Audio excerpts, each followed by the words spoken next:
put it on us. And when they create your name, that it's like a coat.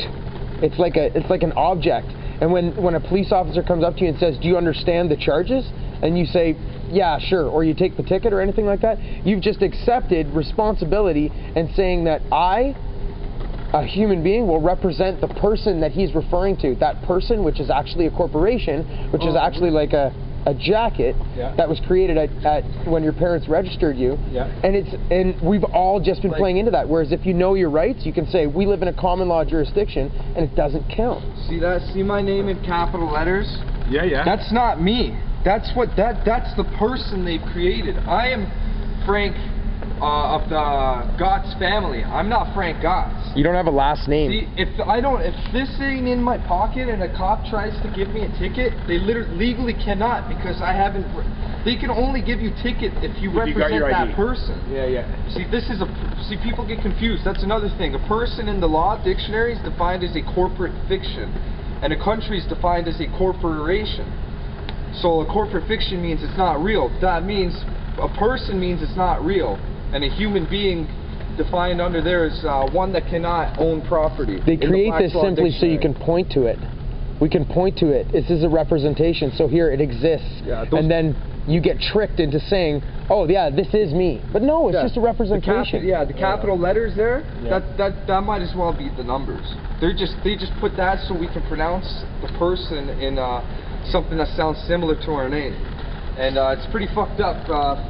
We're coming to learn that if you don't represent this person, you can get away with so much, and we are legally not obligated to ever show our ID, ever. Because we live in common law. There is the border, I guess, Yeah, oh yeah. Well, yeah, but like if a cop comes up to you, that's why the first things out of their mouths is, "Can I see your ID?" Because they want to label you as that corporate fiction. If they don't have that, they can't give you anything. They can't do anything to you. If you go through all the legal stuff and you actually basically, just like the law society, if you were to do something wrong, they'd serve notice on you, telling you that you owe a fine or you have to show up for a court date or one of these things. What you do is you just flip the tables and you serve notice on them. You're allowed to give them notice. I don't recognize this stuff anymore, and I have my new personal ID, because what's called is you create your straw man ID, because basically your person is like carrying a straw man, like Wizard of Oz. It's like carrying a straw man onto the land, and you give that straw man to them, and then they put value on it, and then they charge that, and then you pretend and you think that you're that person. That straw man, you can get ID that's called straw man ID.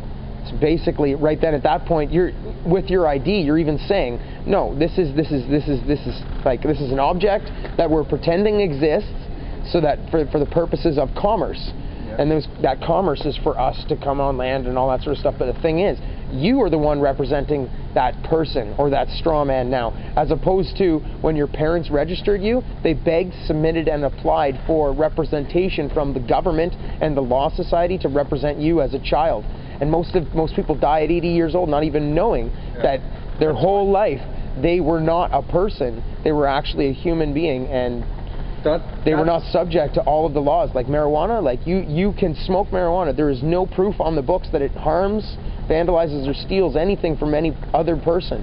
And as long as you are not using force with anybody else, it's like Wild West, you know, like the sheriff would come up and say, okay, do you accept his challenge, and does he accept your challenge? Okay, you guys fight about it. But he doesn't get involved.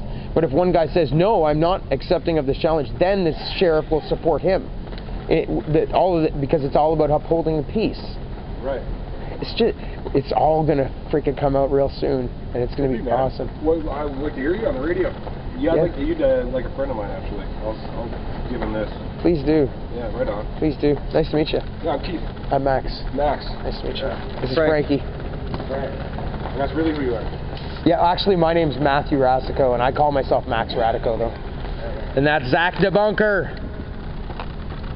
Did you know that 9/11 was a controlled demolition? I've heard that, man. I've heard the only way it would collapse like that if it was explosive in the building. I've heard that stuff. Yeah, the actual explosive they found out this year is called nanothermite. Military industrial grade. Yeah, they thought it was just thermite, but no, it's nanothermite, which is like the smallest particle that's ever been. Well, someone suggested, I think it was a documentary I saw, that the paint that they painted the girders and shit with wasn't explosive. Really? That's the asbestos. It's, what the fuck is it? Oh, I've forgotten the name of it, but they actually make paint with this shit in it, and it accelerates heat and fire. Yeah. Yeah. Did you know there's three towers that fell that day, eh? Yeah. One of them wasn't hit. Yeah. Yeah. That's the one where they probably did the. Well, that's actually admitted. That's on the records on film that the guy who owned that building, Larry Silverstein. Larry Silverstein, admitted on public television that he controlled demolition Tower 7. He gave the order. And to nobody pull it. even knows that. And then the funny thing is, it's like most people, you know, I like to call them sheeple, you know, that don't want to believe it. Oh, they did. He admitted it. Well, then you gotta ask, like, well, why the fuck wouldn't he inform the public that he's doing that? That's illegal. You can't just fucking bring down the building without having. How you doing, guys? Thank you for your service. Appreciate it. No problem, man. My name's Max Radico. I work for Grasshopper Media. I make movies. Yeah. And I was actually in Kingston recently, and I did a short documentary on the military college there. I interviewed quite a bit of the students that are there, and there's a consensus between all of the students that when discussing the subject of 9/11, all Army personnel have been instructed to say specifically, "I do not have an opinion." Yeah, have you guys been? True, yeah. It is true, yeah. eh? Yeah. So you guys don't have an opinion? Absolutely. Yeah. I understand.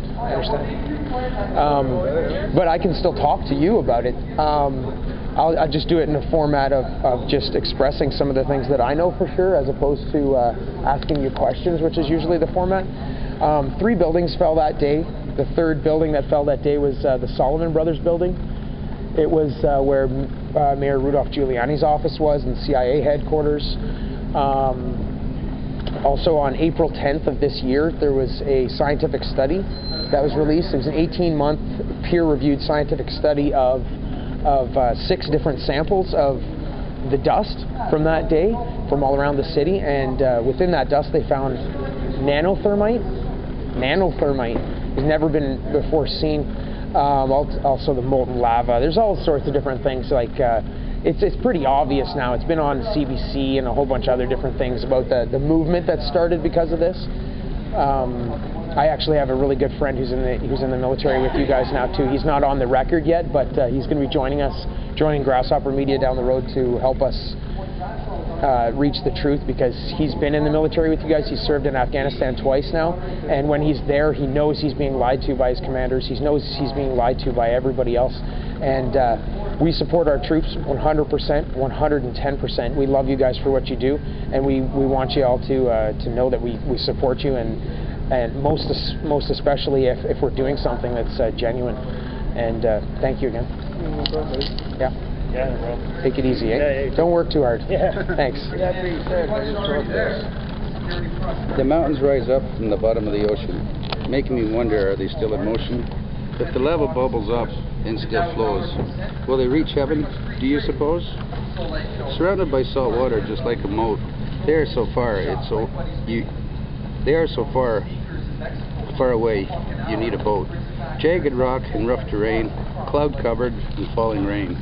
And just then, a glimmer of hope. The sun starts to shine, and its energy helps cope.